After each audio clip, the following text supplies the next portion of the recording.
યુદ્ધની સ્થિતિમાં સામાન્ય જનજીવન એટલા માટે યથાવત છે કેમ કે અનેક માણસો છે કે જે આ સંઘર્ષની પરિસ્થિતિમાં મધ્યરાત્રિએ પણ ધ્યાન રાખીને બેઠા છે, પ્લાનિંગ સાથે બેઠા છે કે કોઈ પણ બાજુથી ક્યાંય અટેક ન થાય. પ્રધાનમંત્રી નરેન્દ્ર મોદીએ ગુજરાતના મુખ્યમંત્રી ભૂપેન્દ્રભાઈ પટેલ સાથે ટેલિફોનિક વાતચીત કરી છે. ગુજરાતના સીએમ એમણે સ્ટેટ કંટ્રોલ રૂમની મુલાકાત લીધી હતી અને ત્યાં એમણે અધિકારીઓ સાથે પણ મીટિંગ કરી અને રાજ્યમાં કાયદો વ્યવસ્થાની સ્થિતિની સાથે સરહદી વિસ્તારોમાં સ્થિતિ કેટલી સામાન્ય રહી શકે, જરૂર પડે તો આપણે રેસ્ક્યુ કેવી રીતે કરી શકીએ, કેટલા સજ્જ છીએ, કેટલા તૈયાર છીએ, સંદર્ભે એમણે આખી પરિસ્થિતિની સમીક્ષા કરી હતી. મુખ્યમંત્રીએ ટ્વીટમાં લખ્યું છે કે માનનીય વડાપ્રધાન શ્રી નરેન્દ્રભાઈ મોદીએ મારી સાથે ટેલિફોનિક વાતચીત કરીને સરહદ પર સર્જાયેલી પ્રવર્તમાન તણાવની સ્થિતિમાં ગુજરાત સરહદી રાજ્ય તરીકેની એની સજ્જતા, રાજ્ય સરકાર દ્વારા હાથ ધરાયેલા આગોતરા આયોજનની વિગત મેળવી હતી. આ સંદર્ભમાં એમણે જરૂરી માર્ગદર્શન આપ્યું હતું.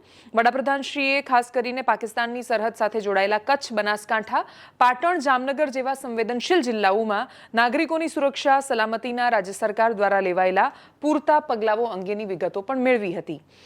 પ્રધાનમંત્રી ગુજરાત સરહદી રાજ્ય છે, જેટલા પણ સરહદી રાજ્યો છે ત્યાંના મુખ્યમંત્રીઓ સાથે વાત કરી રહ્યા છે. ગુજરાતમાં પણ સરકાર અલર્ટ પર છે.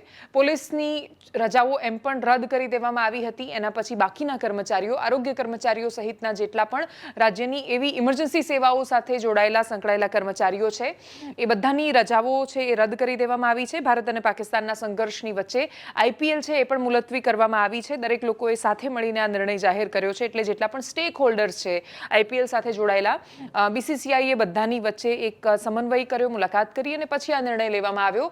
ગઈકાલે રાત્રે મેચ ચાલી રહી હતી ધર્મશાલામાં અને એ મેચ આપણે રદ કરવી પડી. મેચમાંથી બહાર આવેલા લોકોની પ્રતિક્રિયાઓ પણ જો કે બહુ અદ્ભુત હતી. પાકિસ્તાનમાં જે નાગરિકો હતા એ રાવલપિંડીનું સ્ટેડિયમ તૂટ્યા પછી કહી રહ્યા હતા કે આર્મી પર કે સરકાર પર ભરોસો નથી. ભારતમાં લોકો કહી રહ્યા હતા અને ભારતમાં એમણે બુલંદી સાથે કહ્યું કે અમારા ઘરમાં છીએ, સેના પર ભરોસો છે, ડર કઈ વાતનો. બીસીસીઆઈએ નવી તારીખો નથી જણાવી. 12 જેટલી લીગ મેચ થવાની બાકી હતી પણ એની પહેલા જ આઈપીએલ મુલતવી કરવાનો ખૂબ સરસ નિર્ણય કર્યો છે. ભારત માટે આઈપીએલ એ એન્ટરટેનમેન્ટ છે, એ મજબૂરી નથી પૈસા કમાવવા માટે. પાકિસ્તાને પોતાની પીએસએલ સ્ટેડિયમ ને બાકીનું બધું બરબાદ ને તહેસ નહેસ થયા પછી શિફ્ટ કરી છે દુબઈમાં. મતલબ એમના માટે આ પરિસ્થિતિમાં પણ પીએસએલ ત્યાં એ લોકો રમવાનું ચાલુ રાખવાના છે. ભારતે આઈપીએલ રદ કરવાનો, મુલતવી રાખવાનો નિર્ણય કર્યો છે.